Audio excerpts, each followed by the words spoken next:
Hi friends, ఎలా ఉన్నారు? బాగున్నారా? Welcome to the channel. ఈ వీడియో ఏంటంటే ఇటలీలో వాష్రూమ్ రెనోవేషన్ అనమాట. సో మా బాత్రూమ్ అయితే రెనోవేట్ చేస్తున్నారు. చూసారు కదా, సెట్ ఎలా తీసి బయటపడేశారో వాష్ బేసిన్ సెట్.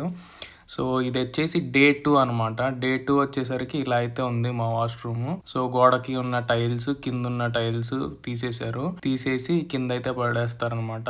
ఇప్పుడైతే టబ్ ఉంది కదా, ఈ టబ్ను కూడా లేపేశారు ఇవాళ. అండ్ మీరు చూసుకున్నట్టయితే ఇట్లా బకెట్లు లాగా ఉన్నాయి కదా, ట్రేస్ లాగా. ఈ ట్రేస్లో ఏం చేస్తారంటే ఈ టైల్స్ పీకేసినవన్నీ పెట్టుకుని లిఫ్ట్లో పెట్టేసుకుని కిందకైతే తీసుకెళ్తారనమాట. అండ్ ఆల్సో వర్క్ అయితే క్లీన్ గానే చేస్తున్నారు. మీరు చూసినట్టయితే వర్క్ అయిపోయంగానే ప్రతిసారి ఆ మాప్ తో అయితే దుమ్ముని మొత్తం క్లీన్ చేసేసి దుమ్ము కూడా తీసుకెళ్లిపోయి పడేస్తున్నారు అనమాట.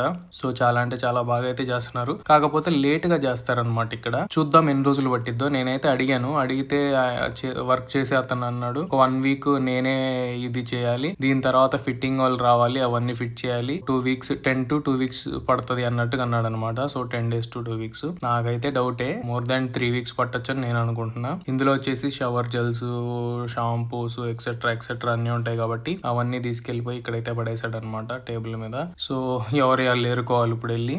లక్కీలీ మాకైతే 2 వాష్రూమ్స్ ఉన్నాయి కాబట్టి సరిపోయింది. సో పెద్ద ఇబ్బంది ఏం లేదు, ఈ 2వ వాష్రూమ్ యూస్ చేసుకోవచ్చు. అండ్ ఆల్సో అపార్ట్మెంట్ అయితే ఫుల్ అయ్యి లేదనమాట. ప్రస్తుతానికి ముగ్గురమే ఉంటున్నాము. సో సరిపోతుంది ఒక వాష్రూమ్ మాకు. అండ్ హోప్ తొందరగా అయిపోద్ది అని చెప్పేసి.